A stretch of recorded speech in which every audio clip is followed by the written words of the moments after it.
Might say I was raised on that song. Hearing it takes me back. Back to the old times when I was young. Back to Walesburg. According to the words of the song, we're promised a city of gold in the hereafter. I used to think that was a long time to have to wait. But I know now that there is a city of gold right here on earth for every one of us. The city of our youth. Walesburg's only one name for it, that's all. Walesburg not as it is now, but as it used to be. I just have to shut my eyes and I'm there. Nothing's changed. Even I haven't changed. I'm always a boy in Walesburg. And there at my side, just as he'll always be, is the parson. Parson Gray. And passing before me are all the people who were a part of my growing up. People like Mrs. Belcher, who took in boarders, and her niece, Faith Samuels, the district school teacher. Sweet, pretty Miss Samuels. Hear that, John? Granny Galbraith, who could remember seeing George Washington. Thad Carroll, who'd served as drummer boy at the first full run. Lon Backett, who kept the general store and had a finger in every pie. Even Chloroform Wiggins.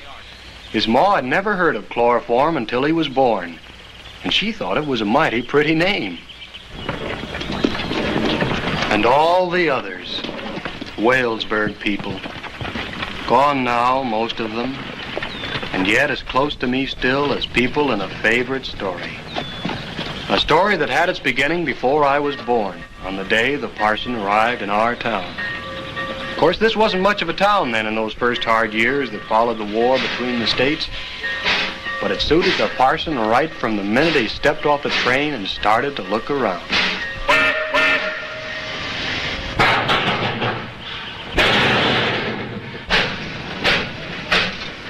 He must have attracted plenty of attention as he walked down Main Street for the first time in his brand new black pulpit coat and faded gray cavalry breeches and his big old Bible in his hand. But he just kept on walking till he got to Jerry Higgum's saloon.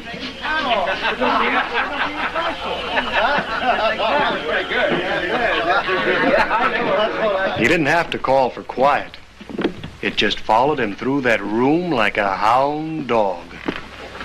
Boys, I'm your new preacher, and I aim to give my first sermon right here and now.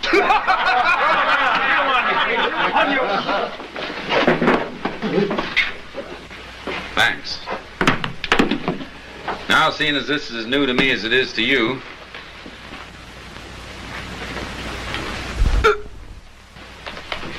I reckon we'd best begin at the beginning. In the beginning was the Word, and the Word was with God, and the Word was God. From that day on, Walesburg and the parson kind of grew up together. He preached around in back rooms, and he prayed in parlors, and he led the singing in barns. Shall we gather at the river, where bright angel feet have trod, with its crystal light forever, flowing by the throne of God? Yes, we'll gather at the river, the beautiful river,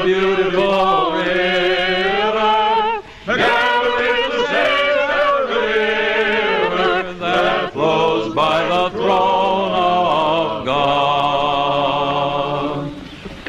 And by the time work started on the parson's church, his victory was won. Just about everybody in Walesburg took a hand in that church building, and if ever a house of God or man was put together with loving hands, this one was.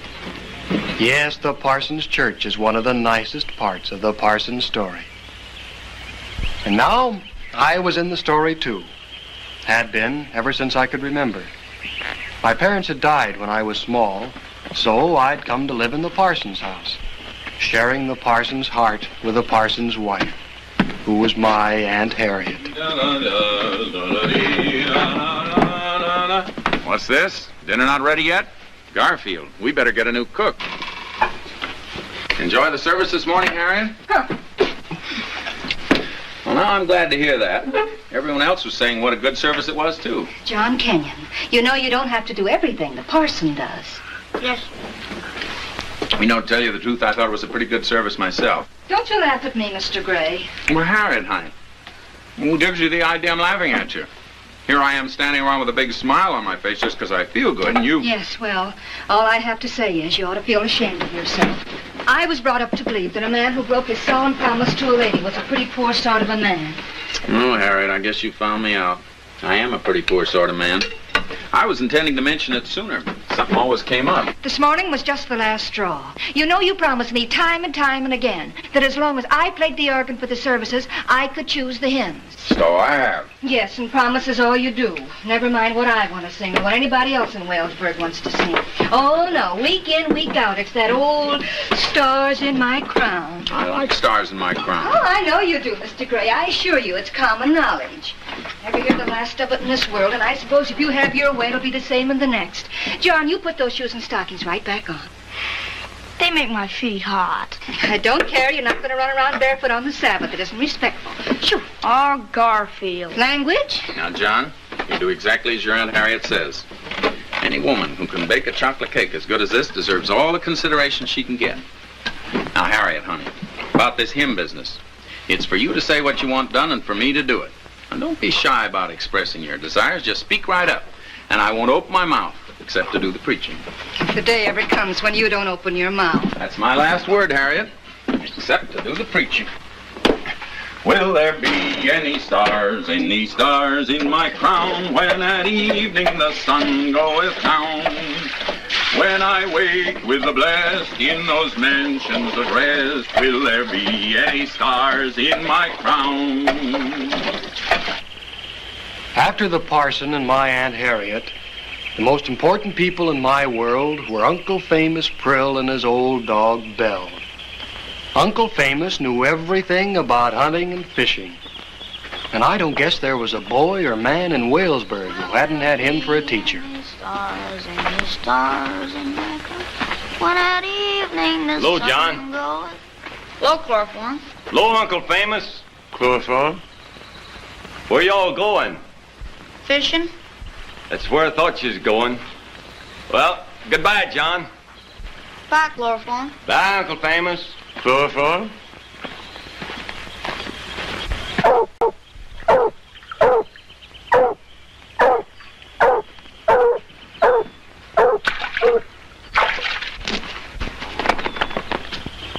Boy, possess yourself. Leave Mr. Frog be. He ain't gonna help you catch no fish. Oh, they ain't biting today. Maybe they ain't, maybe they is. But I just seen a big old catfish come sneaking this way. I know just what he's thinking. He's thinking, that old man, he's too smart for me. But that boy, he's so taken up with Mr. Frog, I'm gonna grab his dough ball and just scat away. Now, how'd you know he was thinking that? I've been on close terms with catfish ever since I was big enough to scratch myself with my left hand. If I don't know what they're thinking, who does? Where'd he go to? He didn't say. Oh, there he is now. Get out the way. Ooh, that's a big one. Stand back now. Stand back. Well, bang my time. I done spake in pride, and the Lord had his ear out and heard me. Go on home. Your mammy wants you. Whoa. Famous, I'd like to talk to you. Howdy, Mr. Backett. Hot. Yes, sir. Famous, got some good news for you. You know that mica vein I've been working on my 60 acres over the hill from your place? Been making a mighty good thing out of it, too. Well, that vein has run smack dab into your property line. Found out about it first thing this morning. Now, what do you say to that? Well, sir, I don't know. I don't see it's anything to do with me. Why, it's your property, ain't it? It ain't my property. If I don't get title of that land, I'll have to close down the mine. So, here I am with a little proposition. 60 cents an acre, cash in hand, or you can take it out and credit at the store. Done? Sell my land? That's the ticket. Well, sir, thanks all the same, but I've been making out on that place a sight of years now. Yes, but that isn't what I asked you. Yes, sir. What I means is, well, I reckon I'm just too old to make a change. Not enough money for you, huh? Sir? Now, no hard feelings, mind you. I like a sharp trader, always did. Only wished I was one myself. I'll give you 80 cents an acre, provided you take out half it and credit the store. Well, sir, 80 cents an acre. That's 80 times 20. That's $16, Famous. More money than you ever seen. Mr. Beckett, let me ask you something. I got this here suit of overalls, ain't I? Yeah? I got a long-tail coat for Sundays. Uh-huh. A house, got a bed, and I gets my victuals 3 times every God's day, don't I? Yeah? Mr. Beckett, what does I want with $16? Now, you look here. The boys I got working for me ain't gonna blame me when the micro mining has to stop and their good wages along with it. It ain't me they'll be throwing down on when their women and children has to do without. No, sir. I wouldn't want such as that on my conscience. Think it over, Famous. Yes, sir. Get out.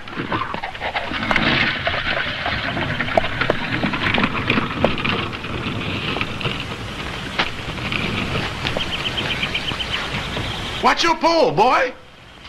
Get a hold of it. Get a hold before he takes it away. Hook him out of there. Pull him. Pull him. That's right. Look at that. That's the yellow cat. Touch his mouth and watch his fins. If it fins you and it pies you, your hand will swell up like a puff at a bitch. Get away from that bell.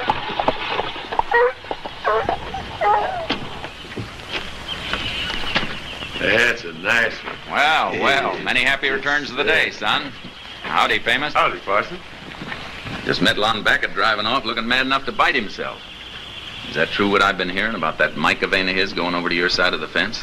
I reckon it's true right enough. People are telling it like it's a big joke. Myself, I don't think it's so funny. I don't want to make no trouble for nobody, Parson, but that's my place. I ain't never had no other. What's going to happen to me if I has to sell my land? Uncle Famous doesn't have to sell, does he, Parson? You're a free man, Famous. That's right, Uncle Famous, as the law says. Just saying a good thing don't make it so. Lon Beckett puts me in mind of an old foxhound I used to have, named Governor Dobbs. Old Gov had a voice like a $12 bugle, and he loved to use it. Seemed like he just wasn't happy enough to live unless he can tell everybody what to do. Got to where every time I'd turn him loose in the pack, he'd start giving tongue, whether he picked up the scent or not, just to prove he was top dog. Some folks are like hounds in that respect, I reckon. Good story. Don't rush me. Trouble was, when it come to trailing, old Gov never did know a buck rabbit from a bumblebee. You know what that fool dog did? He led the whole pack plumb into a flock of skunks. I guess Lon Beckett'll have to kick up an almighty big stink before he learns his lesson. You ready to go, John?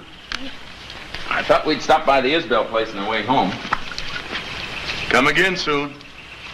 We'll sure do that. Hey! Josh!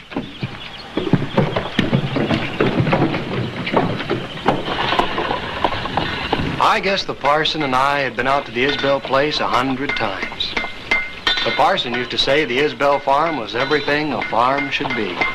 Hey, Jed! Jed! Jed! My! What's more, he acted like he thought Jed Isbell himself was everything a man should be. Anyway, almost everything. Well, now, light down. Get a drink of the best well water in the county. How's that game leg of yours? Oh, just tolerable, J.D., just tolerable. A lot of folks thought Jed Isbell was a strange friend for a preacher to have. But then the parson and Jed had fought side by side from Fort Donaldson to Missionary Ridge. The war had welded bonds that nothing, it seemed, could break.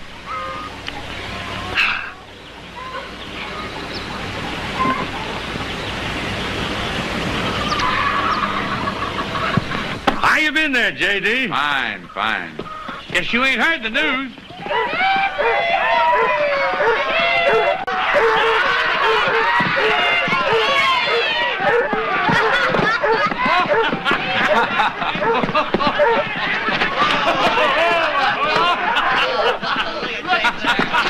Jed, you got enough toe-headed sons to start a Swedish Sunday school.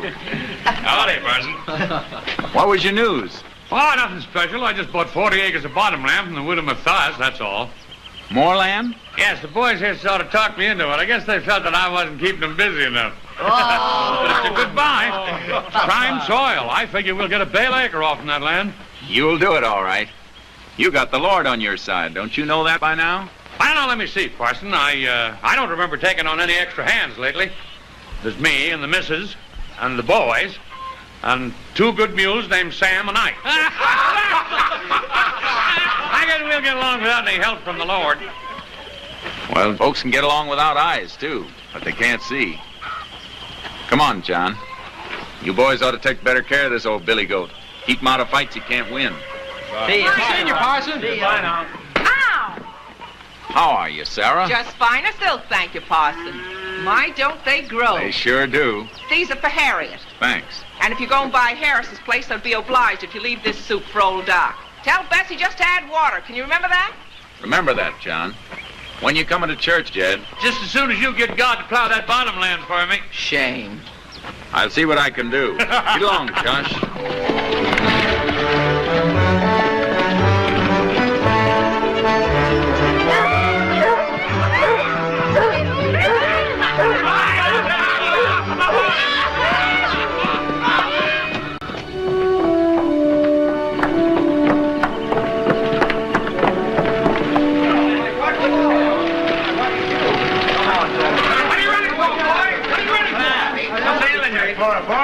Hand up to him. Yeah, what are you running away from? He's not going to hurt you. Don't you let him hurt you, Chloroform. Oh, you stand up to that thing.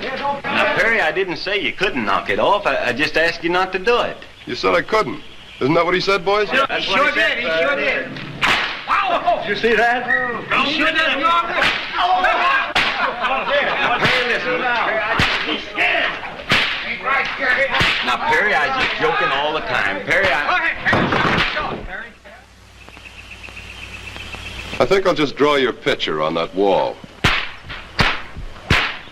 Now, Perry, Say, Perry, don't you think that's about enough? It's enough when I say it's enough.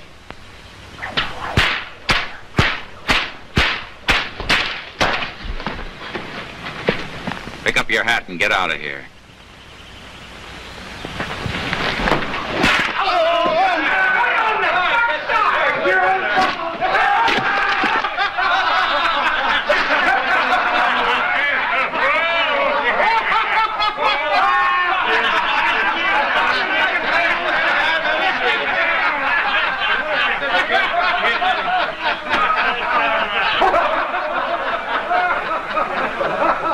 Harry puts me in mind of a colonel I had once.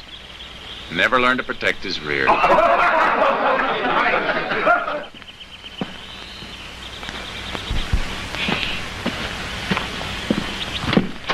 Doc. Oh, Doc. Well? Well, Dan Harris. You just get home? I arrived in Walesburg last night. I take it you came to see my father. I have a present for him from Sarah Isbell. You're supposed to add water. Well, he's resting. He can't be disturbed. He's not worse, is he? He's tired out. So am I. Half the town's been here today. And the other half sent word they'd come tomorrow. Well, he can't improve under that kind of treatment. Nobody could. Look, I'd appreciate it, Mr. If you'd spread the word that we're not holding open house here. Well, don't get excited, Dan. We want him to get well as much as you do. Give him a chance. Please stay away from him. If there's any message... Dan! You, Dan, who you clamoring at?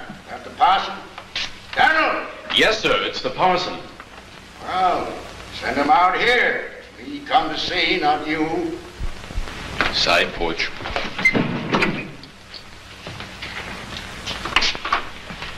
Ah, good to see you, Josiah.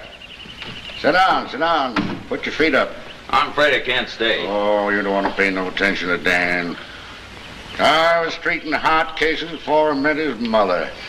Put your feet up and be comfortable. You sure there's anything wrong with you? You look sparring a jaybird to me. Fact is, if you want to know it, I've walked out of my front door for the last time. Next time I make the trip, I'll be riding in style and you'll be helping carry me. For once, Doc, I hope you're wrong. Well, for once I ain't. Here's Dan come to chase you away. Calls himself a doctor. Why, I learned more medicine holding old Doc Gilbert's horse than he'll ever know. Here, what are you doing? I'm entitled to one pipe a day, ain't I? One pipe a day, Parson. Ha. Doctor's orders. It's warm. You ain't no doctor. You're a dad-blamed detective. Quite a stranger in Walesburg at that. We're hoping this time he'll take off his hat and stay a while. Oh, Dan's home to stay this time. Ain't you, Dan? You say so, Pa. Yes, everything's ready for you. Ready and waiting. You won't even have to change the shingle. We don't have to talk about it now, do we? Walesburg won't be needing a new doctor for years yet. Well, don't do no harm to make plans, son. I remember the day you was born. I ran up and down the street like a short pants kid telling everybody I met. Got another doctor in the family now. I never did make a plan, didn't have you in it. But somehow lately, my feelings for you are kind of getting all mixed up with my feelings for this town, the folks in it. I've lived so close to them and taken care of them so long. They're almost much of my family as you are. Well, you look after them for me. You and the parsley, eh? Now, Pa, don't. Yes, Bessie, what is it? Someone wants the doctor. I told You him. tell him the doctor's resting. Well, who is it, Bessie? The widow Smith. She's got them pains in her chest again. She's bad. Annie Smith? Yeah. Reckon you better go, son. I don't know about that, sir. They asked for Dr. Harris. Bessie, you're a fool. You go and tell him Dr. Harris is coming. Well, son.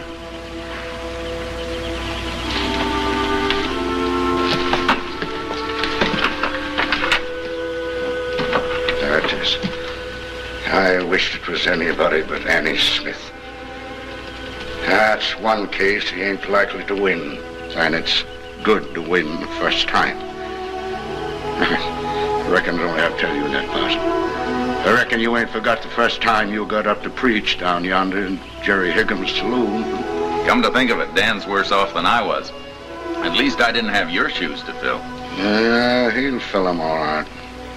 Right now, he's a little long on education and a little short on sense. He got a lot to learn. Even at that, he's a better doctor than I am.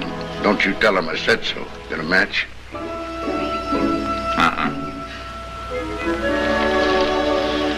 Well, I may as well smoke here. I'll smoke in the hereafter.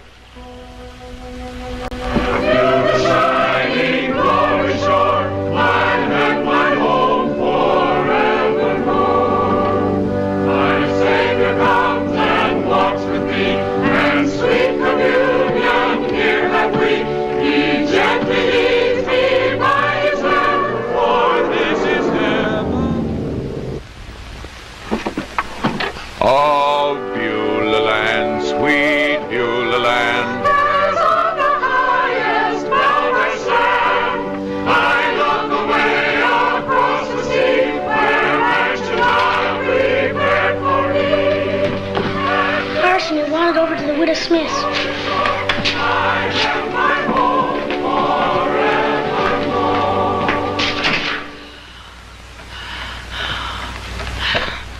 How's Annie? Not so good, I'm afraid. What do you want? I've come to say a prayer for Annie. Mrs. Smith's very ill.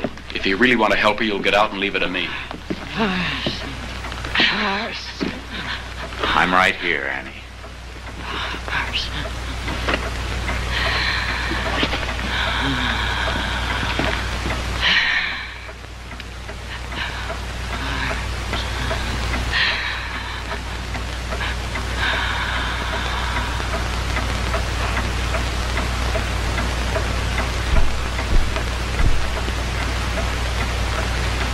It's all over.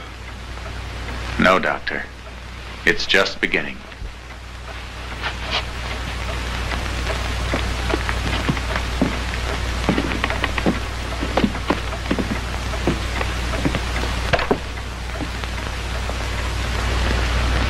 You can go in now. The rest of you had better go home. Here, you. What have you done to your hand? Dropped the stove lid on it 2-3 days ago. Don't amount to nothing. Well, it will amount to something if it isn't properly attended to. Why haven't you seen a doctor? Doc Harris is sick, ain't he? You call around tomorrow. I'll take care of it. Don't amount to nothing.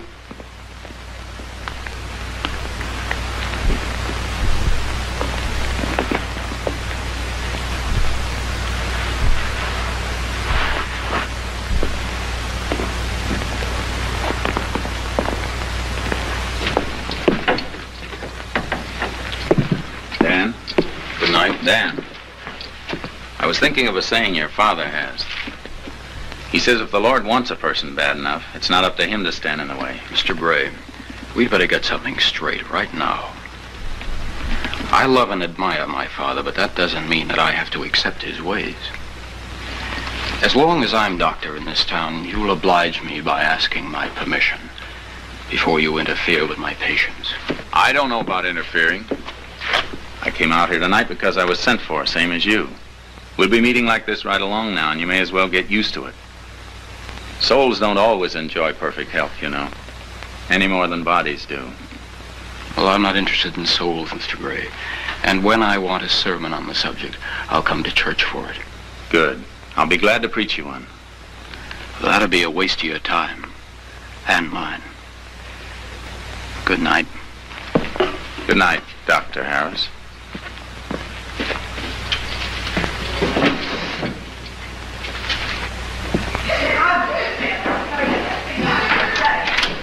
Yes, he's right here. Someone to see you.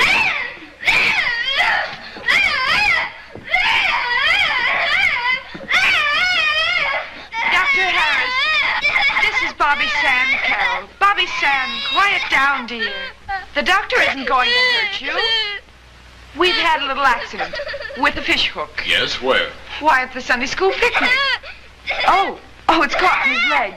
You see, it won't come out this way because of the bar. And it won't come out this way because of the eye. For the fishing line, you know. Yes. Yes. Bobby Sam! I'm afraid some of the older boys have been frightening him. With stories about me? Never mind. Now, John, what did I tell you? Nothing terrible's going to happen. John was showing Bobby Sam how to cast, and the first thing...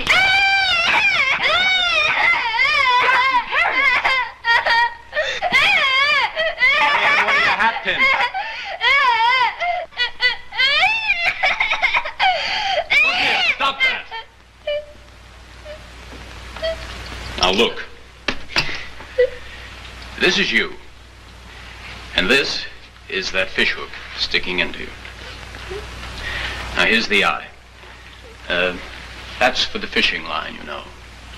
Now I'm going to take and cut the eye right off that hook like this. Then I'm going to pull the shank out with one pull, like this. See? That's all there is to it. Now, you're not going to make a fuss about a little thing like that, are you?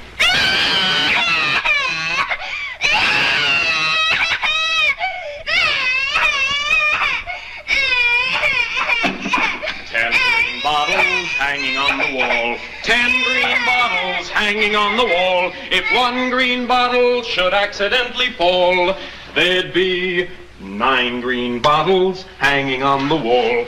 9 green bottles hanging on the wall.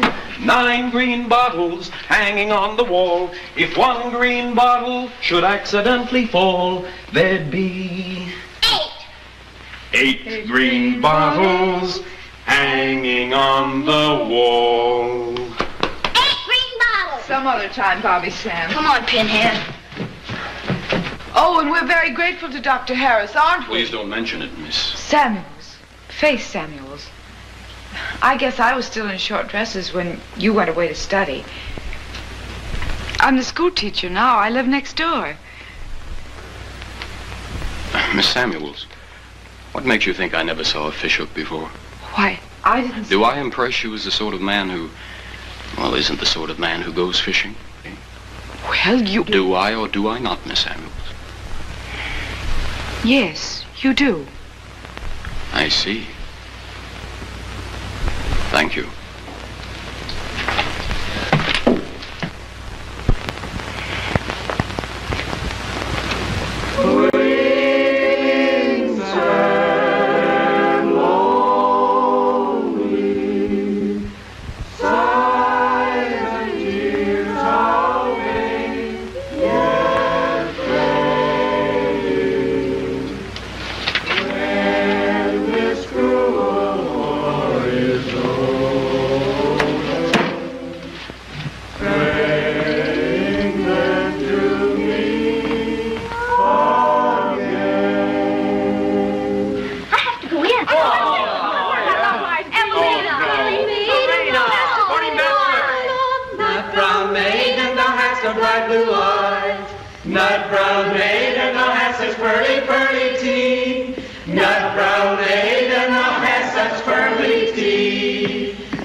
Why, Dr. Harris. Miss Samuels, I came to inquire if you would care to go driving with me some morning, fairly soon.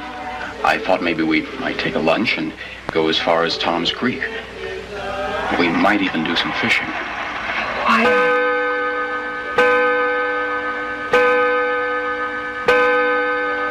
I would be delighted. Good. We'll start tomorrow at 8.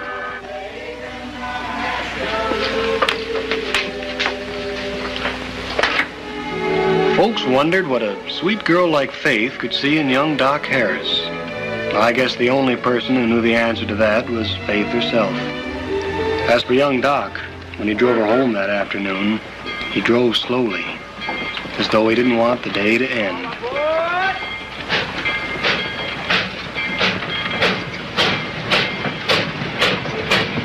Ten green bottles hanging on the wall. 10 green bottles hanging on the wall. If one green bottle should accidentally fall, there'd be 9. But the happy day was forgotten when he saw the silent crowd in front of his father's house.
Don't they sound plain all of a sudden?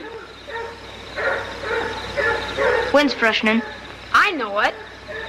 Pa had a hound once, chased a fox for 10 days, only give up when he died of starvation. Pa says I'm named after him, Chase. Oh, that's just a joke. I know it.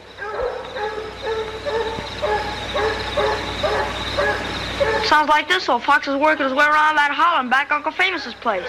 Most likely he got his hole up there. Most likely fixing the hole up. You don't have to tell me everything that's happening. I wasn't telling you, I was just saying. All right. On the way home, you want to stop by and see Uncle Famous? What for? Aunt Harriet made a big pan of gingerbread yesterday. I brought him some. Maybe it's all gone. It was a big pan. Sounds like that fox changed his mind about holding up. Sounds like he's doubling back across Uncle Famous's place. I know what it sounds like. I was just talking. You don't have to listen.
Come on over here.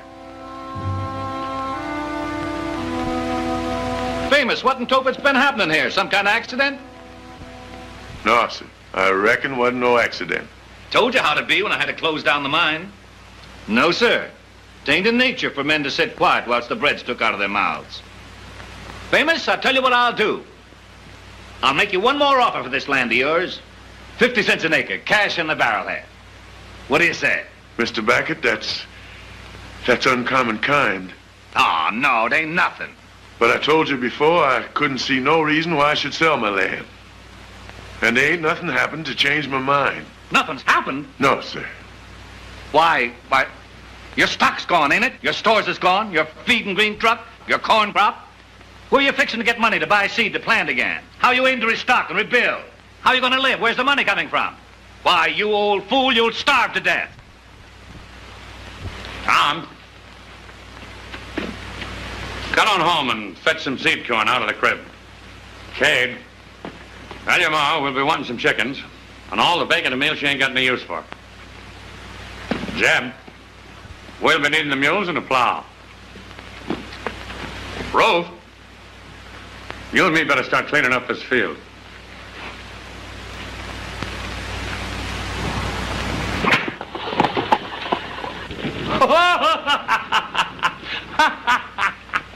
Mr. Isbell? Just don't mention it. Don't mention it. No, sir. You's a real Christian, sir. When you coming to church, Jed?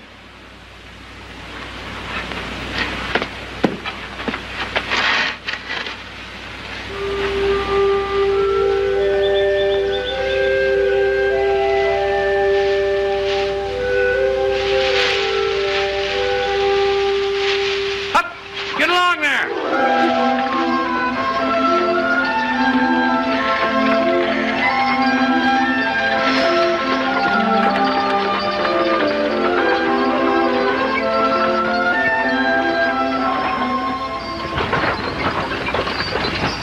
Hey, if you was God, what'd be the first thing you'd do? Heap of things. No, I mean the first. I don't know what you'd do. Well, first off, I'd make it so it was summer all the time. No Christmas?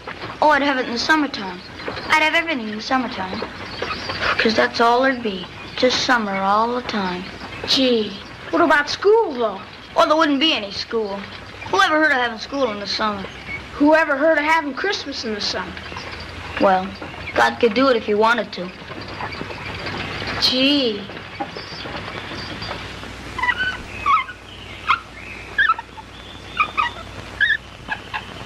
Another thing, if he was God and it was summer all the time and there wasn't any school, what'd the school teachers do? I don't know. I haven't come to that yet. But I know one thing. There'll be wars all the time. Fighting every day, but nobody get killed. Who'd win?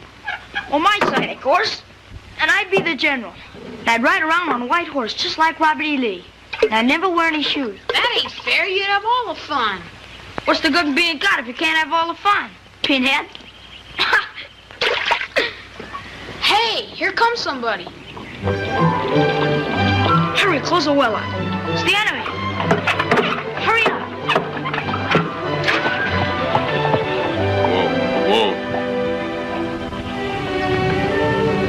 I'll only be a minute.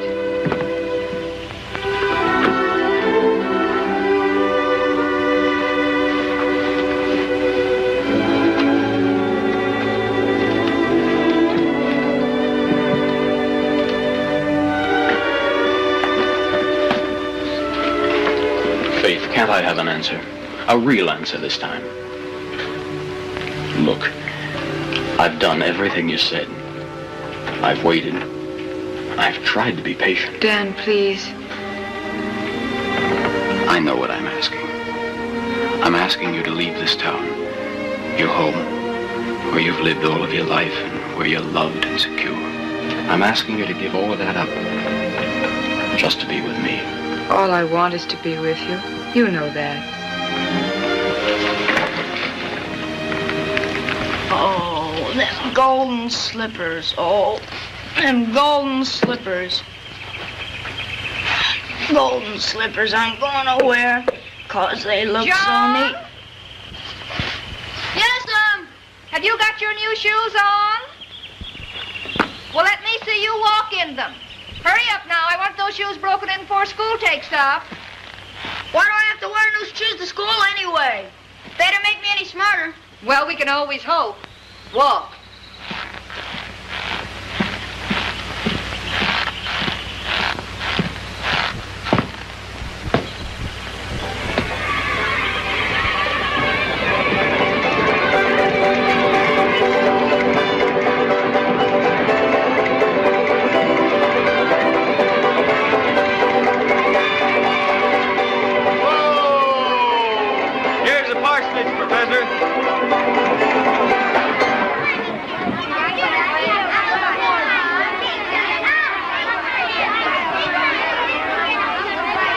Good morning, Buckaroo.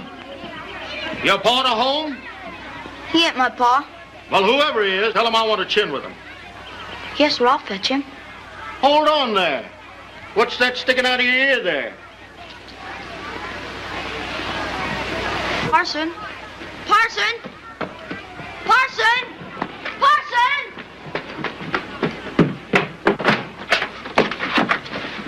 A man just pulled a watch out of my ear.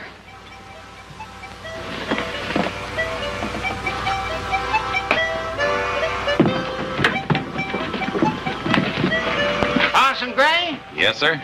Your servant, ma'am. Parson, I'm Sam Houston Jones in the Panhandle of Texas. Businessman, sir, as you can see. My line is to make folks happy inside and out.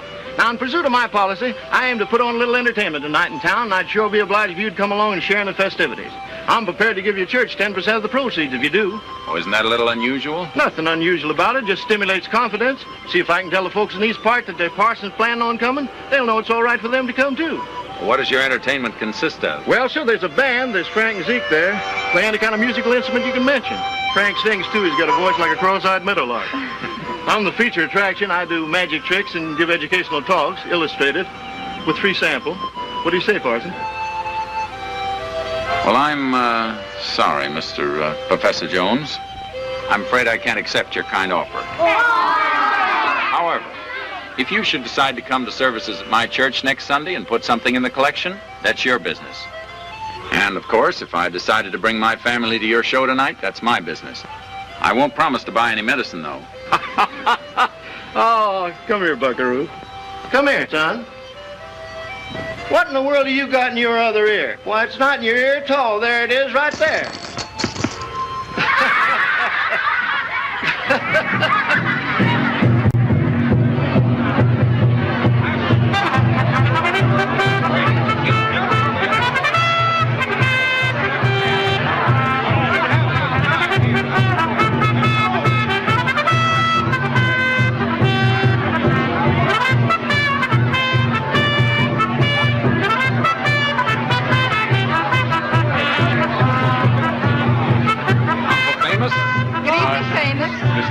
Evening. Evening, Parson. Step aside, folks, and let the parson pass.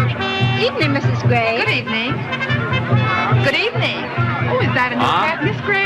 No, it isn't you. It's just my old one with a different ribbon on it. Step this way, folks. Right this way. Let the parson in there, please. Hey, Jed. Hey! How's that game leg of yours? Tolerable, J.D., just tolerable. Maybe you ought to buy some of that medicine. They say it's good for old folks. Don't seem to help you much. I don't think that's very funny.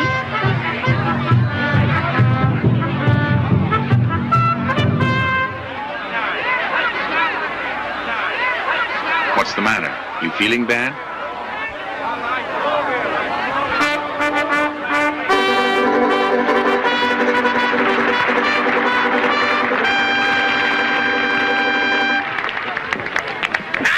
Silly way for a full-grown man to make a living. All right, now let's get it nice and quiet here, folks. Quiet down, nice and quiet. My friends, you're about to witness for the first time on any stage a feat of black magic, legerdemain, and sleight of hand taught to me by an old Indian friend. A feat astounding, confounding, and pretty near impossible. You wait and see if it ain't. Now, I'm going to require the assistance of some young gentleman from the audience. How about you, Buckaroo? You lend a hand, won't you? Come on up here. Don't be shy. Show You don't yourself have to go over up the there if pulpit. you don't want to. That's it.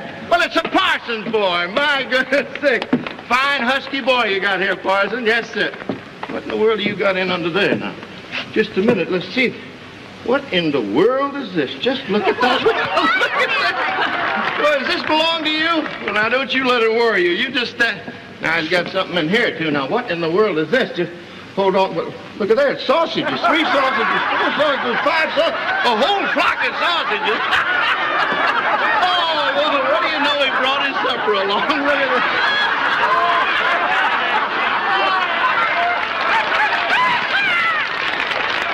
You hungry, Buckaroo? Of course you are. Never seen a boy your age yet that wasn't. Well, we're going to do something about that right now. Bring on the fixin', boy. Yes, sir. Look at here, Buckaroo. Are you game to sample some of my celebrated specialties? Professor Jones' popular and penetrating pick-a-boo pudding? Won't take but a minute to throw it together here. We'll just put some flour and some water in there. Then some fine old-age pickle juice, put that right in there. Pulverized apple core, and some essence of old rubber overshoes. Any of you ladies out there that like a recipe of this unusual dish, you're mighty welcome to come around after show and ask for it. Just bring along your paper and your pencil and some smelling salts, that's all. Now a pinch of baking soda, we'll put that in there. Some melted candle wax. And how about it, men? Wouldn't you like to see something different on the table for a change? Sure would. Well, you just asked for delicious, pernicious pick-a-poo pudding. Now we'll finish it off with a dash of this famous pick-a-poo extract. We'll garnish it with the tail feather of a tom turkey. We'll let it simmer a while, put the lid down on it. Right.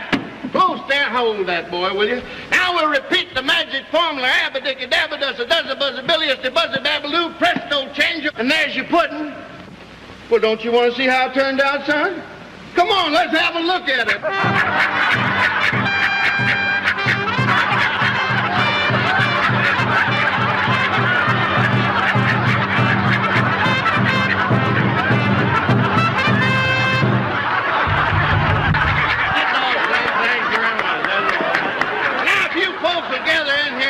Closer. When you hear the name of my product, Old Jones Lodestone Tonic, well, friends, there are just 3 words I want you to remember. What are these 3 words, my friends? There is hope. That's what they are. Now, friends, I don't care what your ailment. Be it the lights of the liver, be it the nerves of the organ, be it recurrent, malignant, epidemic. Fetch young Doc Harris. Be it anything.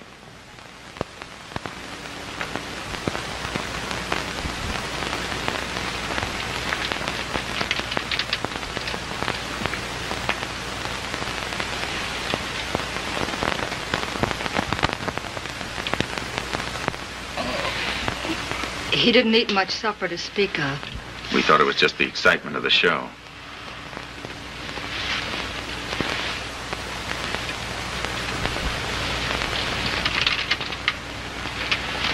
I'm afraid it's typhoid.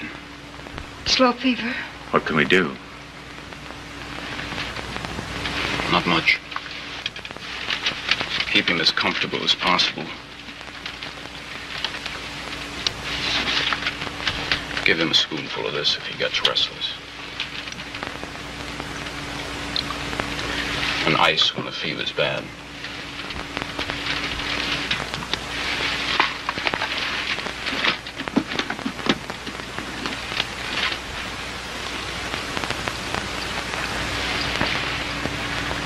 Now listen. He's young and he's strong. He's got everything on his side. With a little luck, there's no reason why he shouldn't come through this all right.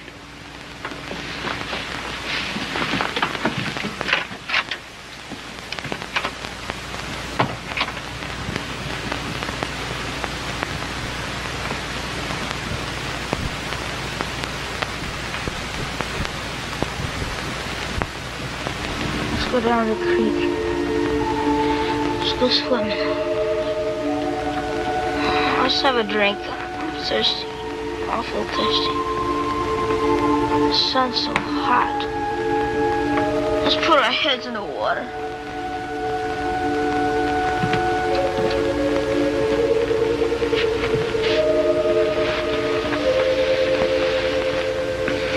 You haven't slept for days. I'm going to put you to bed. I'm not tired. Just lie down a little while, honey. I'll be right here all the time. I'll call you if anything. Remember what the doctor said. It's up to John now.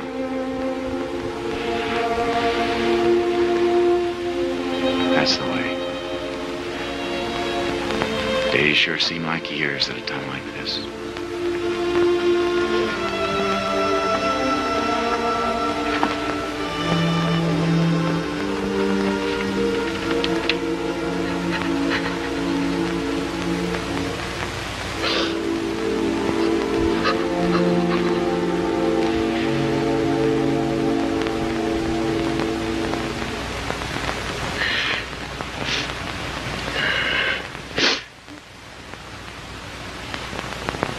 All I can think of now is the times I wasn't sweet to him. The times I spoke sharply to him. I don't know if he always understood. A little boy doesn't always understand that you love him and still speak sharply to him. It's so hard to know. He's always been just the same as my own to me. Just exactly the same. And it hasn't been the same for him. I suppose it's foolish of me to think it could ever be the same. Don't talk, honey.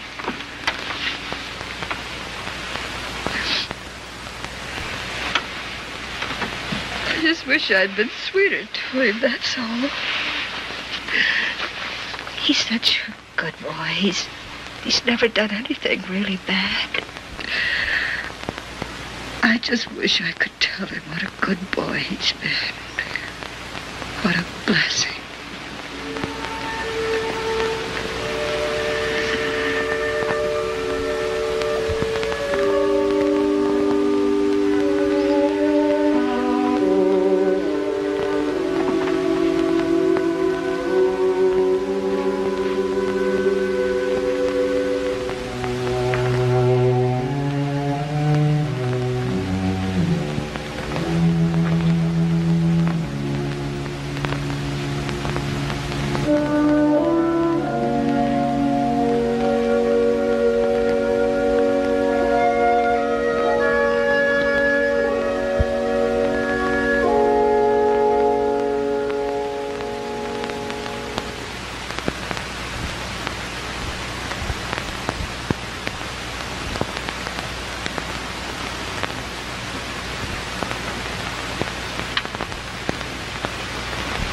Harriet.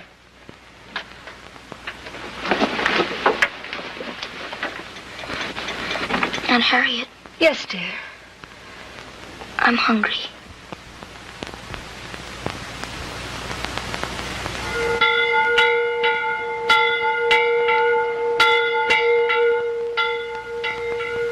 Will there be any stars in my crown? La la dee, la la dee, la la la, bum, bum, bum. You're going to be late, Mr. Gray. Come on, up, up, up, up. What about you? You going to church like that? I'm playing hooky today, like you. Mr. Gray. Plenty of time, Harriet, plenty of time. Oh, you always say that here. Oh, I declare, Mr. Gray, I could get your whole congregation ready for church. Before I could you. Well, Harriet, you have to admit, the result's worth the bother. You don't sound like you mean it. Maybe you're still looking for that straight stick. That's such an old joke. Gonna miss your sweet voice today. Sometimes you sound just like a ribbon drummer. Now go. John, you mind you keep your window open? You can hear the singing. Are you going to sing Stars in My Crown? I think that might be arranged. Oh, don't you cut your eyes at me, you two. I know just what you're thinking, and it won't do you a particle of good. Gussie Lou Lyles is going to oblige you at the organ, Mr. Gray, and the hymns are all picked out. Would you like to know what they are? You see, John, you can't get ahead of your Aunt Harriet. Straight stick, indeed. Straight stick what? Oh, it's just an old story. I never heard it. It's about the young man who used to come call on me. Tell me the story, Aunt Harriet. Well, you see, before I met the parson, I was never satisfied with any of the suitors who came calling. I used to laugh at them and make jokes about the way they acted. Finally, my mother said to me, Harriet, I once knew a man who went walking in the woods looking for a good straight stick to make into a walking cane. He hadn't gone far before he found what he thought was the proper oak limb. But as he went to cut it, he noticed it wasn't quite straight enough to suit him. I'll just look a little longer, said the man. And it was the same with every tree in that wood. The first thing he knew, it was dark, and he'd spent the whole day in that wood, and he didn't have anything to show for his trouble. Mama said, Harriet, that's the way you are about men. Why, she said, every man born has something the matter with him. And if you're looking for the perfect man, you'll never find him. But the minute I saw the parson, I knew Mama was wrong. Aunt Harriet. Yes, dear. You know, I'm glad I live with you and the parson, instead of with Ma and Pa like other boys. Did you hear what I said?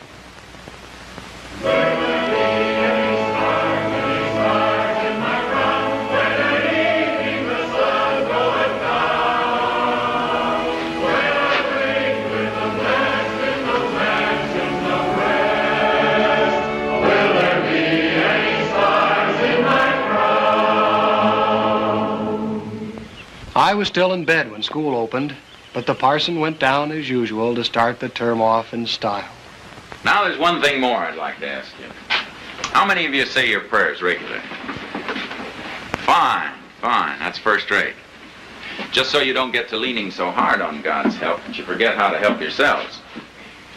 Puts me in mind of a time, it was in the Battle of Chattanooga in '63. My horse fell with me, see, and I had to make a dive for cover.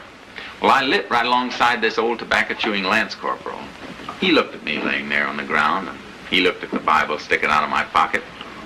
He says to me, son, just 'cause you're a praying man, don't mean you don't have to keep your hind end down. Well, I know it's been a long summer, and you're all anxious to get back to your books. I think those books will keep for one more day, don't you, children? Class dismissed.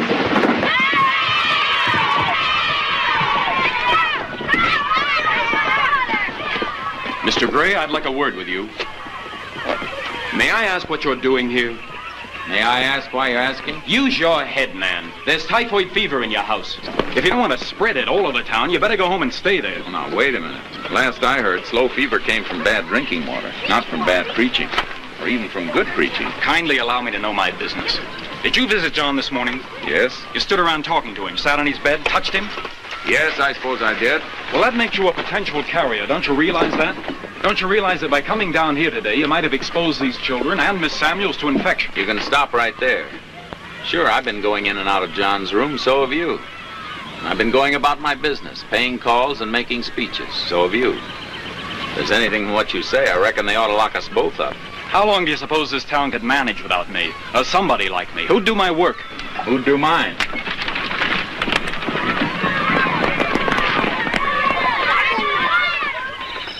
School had hardly opened when it had to close again. Faith Samuels was down with slow fever. And in no time, lights were burning till daylight all over town as the sickness spread and kept on spreading.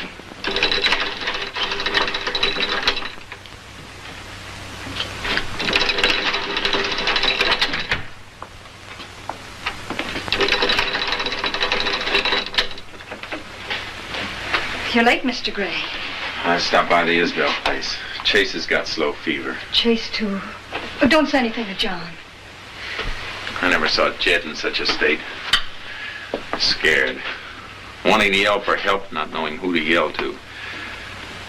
Tell you the truth, I'm scared myself. Come and eat. 7. No, 8 cases this week. Faith Samuels, Kim Aldrich, Effie Myers, both the Ware girls. Little Carol boy, Bobby Sam. And now Chase. And tomorrow someone else. Unless we find the source. We've got to find it. When Mr. Backett came by with my provisions, he said he thought it mighty strange that you hadn't thought to examine the school well. If Lon Backett had half the brains he was born with, he'd know it couldn't be the school well. John came down with a fever first. That was before school even started. That's so. This chicken pie is good. Chicken pie?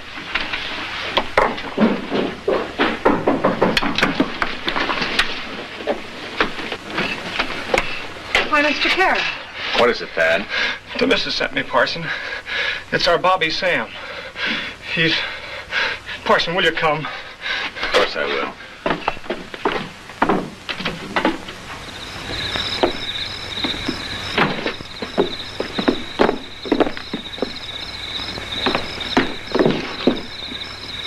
Go in if you want to. I've given up trying to tell you what to do. But there's a child dead in that house who might be alive and well if it weren't for you. You've said enough.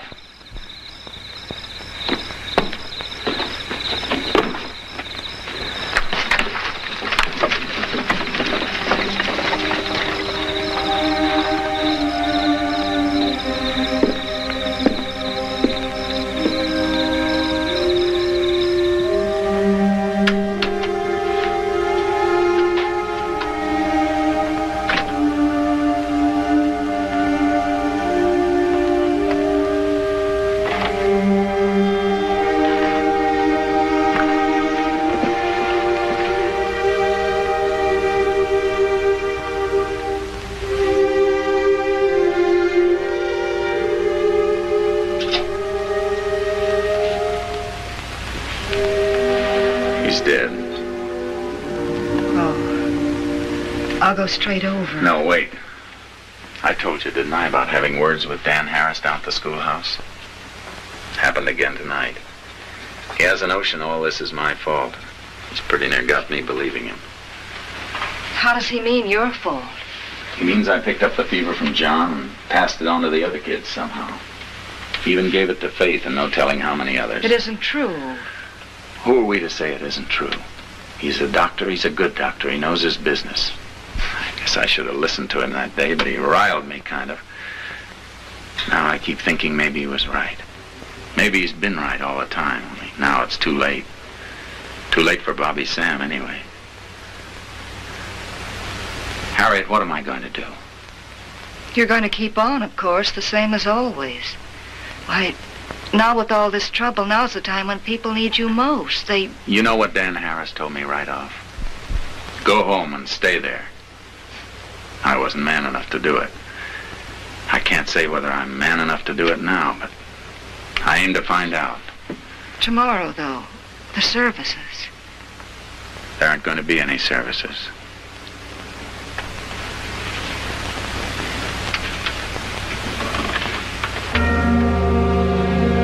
Services will not be held at this church until further notice.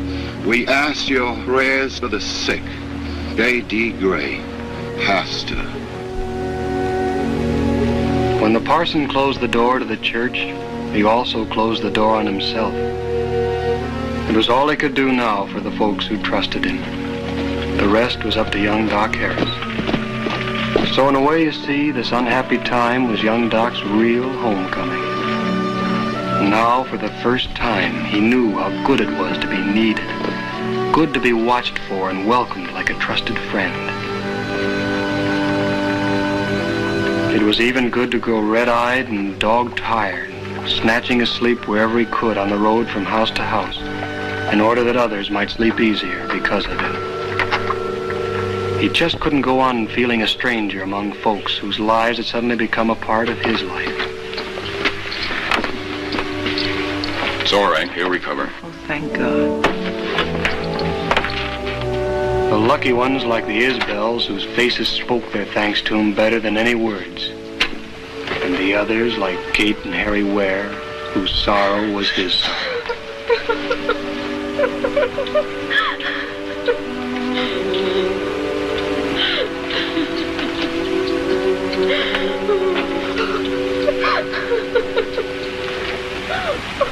I did all I could.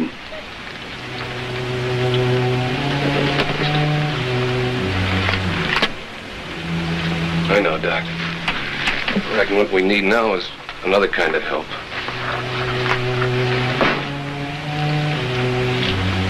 Then it began to seem to young Doc that perhaps he too stood in need of another kind of help. But beyond that lighted window, if he'd only known it, was a man in deeper need than his.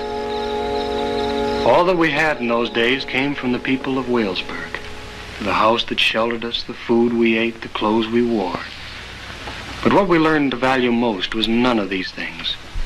It was the living faith in the hearts of those who gave them. We'd never been rich, except in that. And now we were poor indeed. For days, no one had come knocking at the parsonage door. And for the first time since I could remember, there wasn't enough to eat. You're going out. Put on your other coat. Did I mention I was going out? I thought you might be going up to the burying ground again. They buried the Werechild today. I saw the rigs go by. I thought I would go up there. Mr. Gray, it's been nearly 2 weeks now. Won't you write the bishop to send somebody? Somebody to do my job for me? It's still my job. If the folks around here want to change, they'll ask for it. It's for them to say, not me. I reckon you're thinking they'll do just that before long. Maybe even hoping they will. No. But John believes in you the same as I do. That ought to be enough for any man. Any man except you. Oh, you don't have to make any pretty speeches to me. If John and I were enough for you, you wouldn't be the man that you are. I know that. And I know that what you want now is so much more than we can give you. More than food or shelter or praise or love. What you want is your town back again.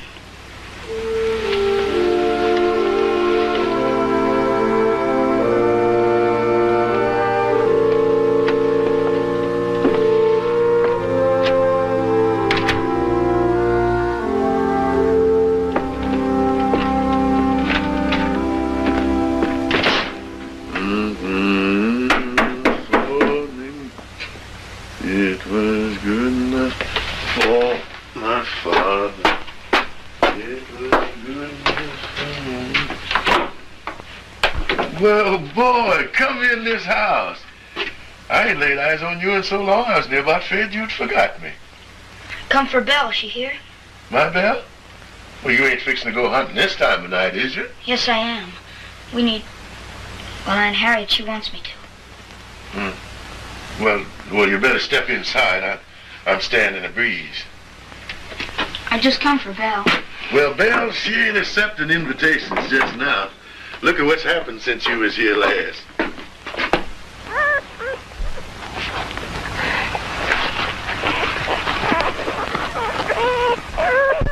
What's the trouble, boy? Who told you about any trouble? Your face is doing the talking. Well, I can't help it. It's awful at home.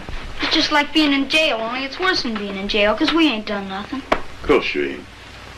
Well, why does there have to be such a thing as slow fever? What's it good for except to hurt people? Well, we can't know everything, honey. Might be good in it yet. We're just obliged to wait and see. But I've waited and I still don't see. Well, a slow fever ain't no new story. I reckon it's kind of like the sow thistle in the field. Just bound to crop up every now and then. I've known water just as sweet and clean looking as you'd want to see give folks the slow fever. Seemed like that fever will get into a creek or a well in spite of everything. Couldn't be the creek. I never drank any of that creek water. I ain't said it was the creek. Facts is, when I first heard about all them children taking sick, I said to myself right off, that school well is done disease. But I reckon that they... Huh? I ain't said... No, I mean about the school well. I mean, maybe that was the cause of it. Oh, I reckon not. I reckon they examined that... What's ailing you? Boy, where are you running to?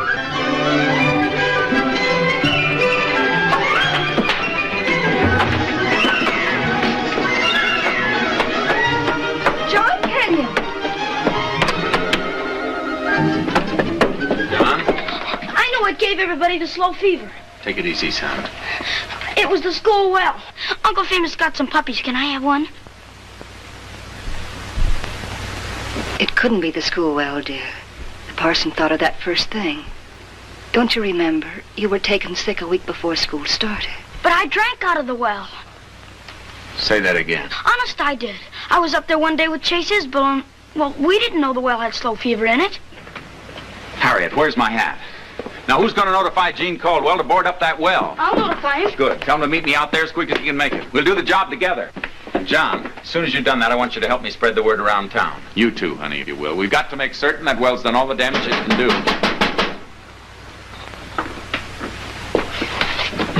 Parson, they want you over to Miss Belcher's. I reckon Miss Faith Samuels is a-dying. Faith? John and I will tend to things. You go. Sure. Who sent you, chloroform? Over to Miss Belcher's. But who? Was it Miss Belcher? Oh, no, Parson. Young Doc asked me to fetch you. Thanks.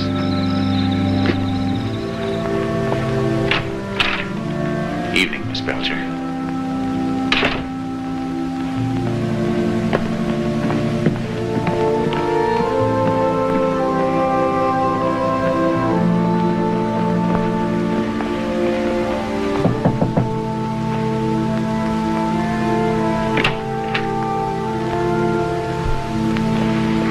I sent for you because I know she'd want you to be here. There's nothing more I can do for her. Please wait outside. Once you asked me to leave a sick room, now I'm asking you to leave one.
This is your last chance. You've got 24 hours to clear off this land. Get off or get a rope around your neck. We mean business. The Night Riders. Let me see. Can't understand it. Just can't understand it. What, ain't a man for miles around that I ain't knowed as well as I know this boy yet. You still don't want to sell? I don't see how I could do that, Parson. That's my property. Everybody knows it. If I got to die, I'd do it on my property.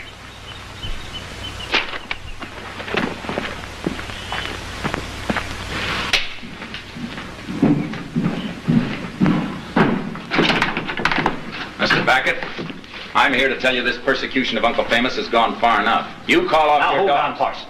I'm a church-going man, and you know it. But that don't give you the right to come busting into my store and interfering in my business. Right now, Mr. Backett, your business is interfering with mine.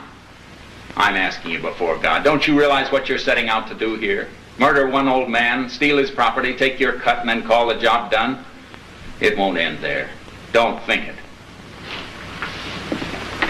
You, all of you, where have you been the last weeks? Haven't you seen the slow fever at work? Haven't you seen one poisoned well spread grief and trouble through half the town?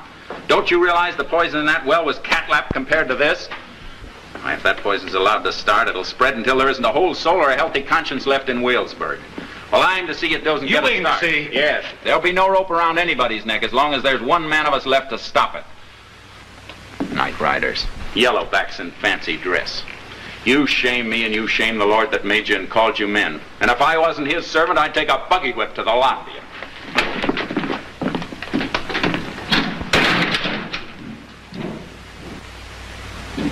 We gonna take that from him? We don't want Stop no his preachers. mouth, boy. If he wants a fight, let's give it to him.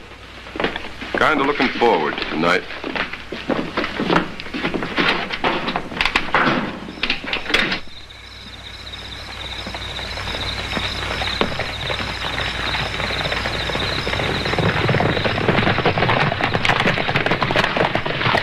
Roof here tells me you run into trouble with Lon Backett's crowd. That's one way of putting it. Why, is there enough trouble for 6 of us? Old Jed, you never change, do you? Just like old times. Well, I brung you a horse, so get your pistols. Let's go. I'm not taking my pistols with me this time. Afraid I might forget myself and use them. Well, that's what they're for, ain't they? Maybe, but it's not what I'm for. Lord knows I want you boys along, want you bad. But if you want to come, you'll have to come like I tell you, and on my terms. So I'll just take charge of those guns. Now, look at here. You ain't got a friend in that crowd since this morning, and if you're aiming on spoiling their party, you're going to need some care taken of you. I figure I'll be taken care of, all right. Oh, J.D. Gray, I don't know you no more. When are you going to shuck off that long-tailed coat and be a man again? When you coming to church, Jed? Oh, come on, boys.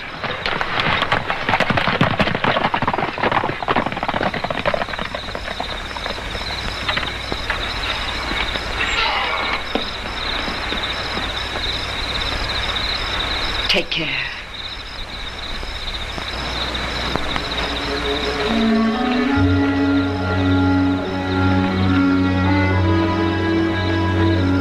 I'll never forget how I felt that night as I watched the parson set out, leaving me behind. But I knew the way to Uncle Famous's as well as he did. And if his town had failed him, that was no reason for me to do the same.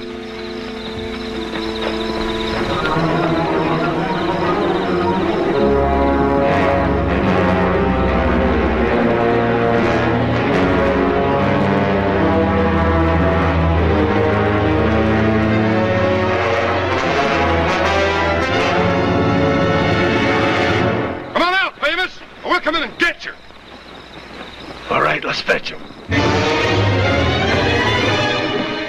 You're wasting your time, Parson. You ain't got a chance. Stand aside. Stand aside, Parson. Come on out, Famous.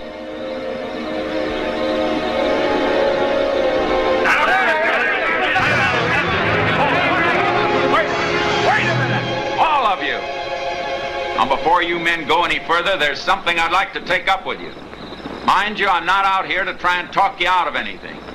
If you're still determined to do this thing, I don't know of any way I can stop you. I came out here tonight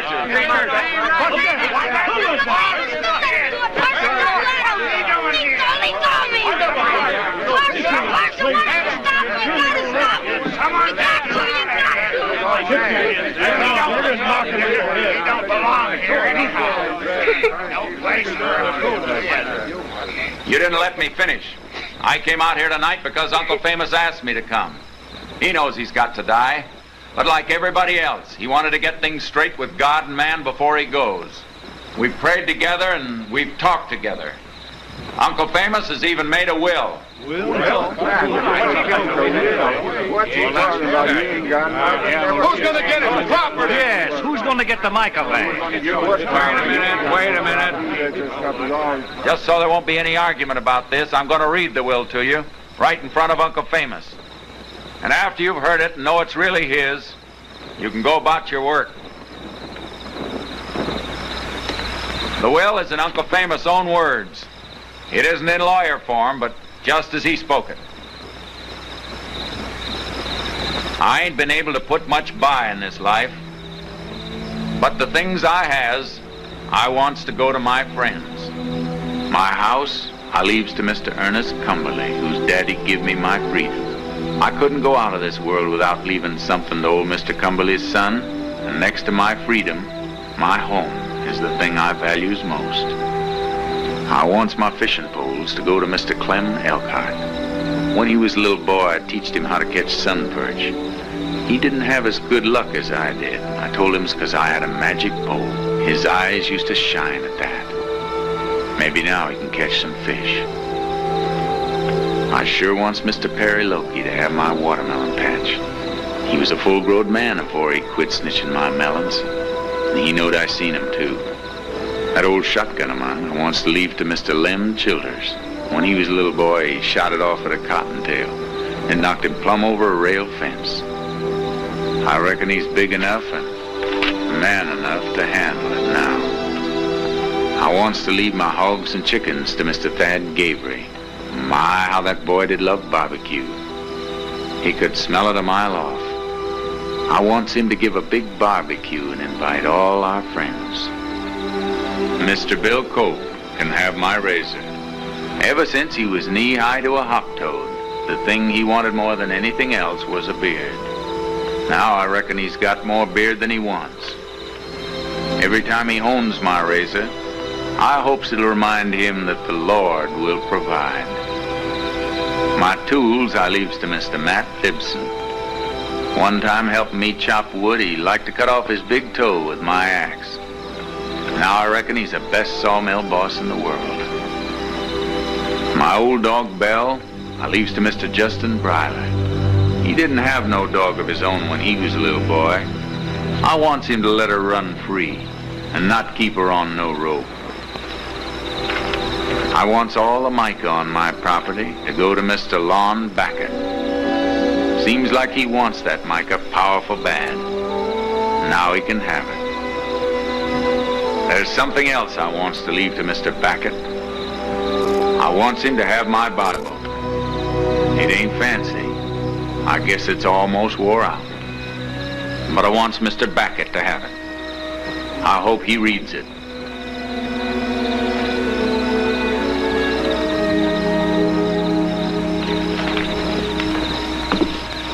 You can have it now.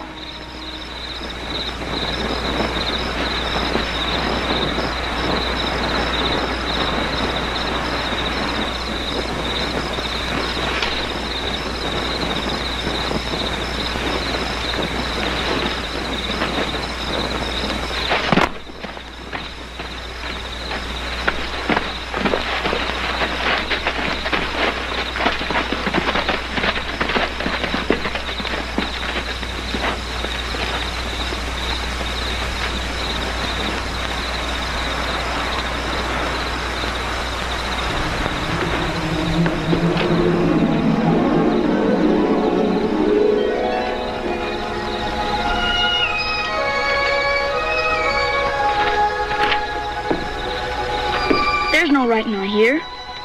This ain't a will. Yes, it is, son. It's the will of God.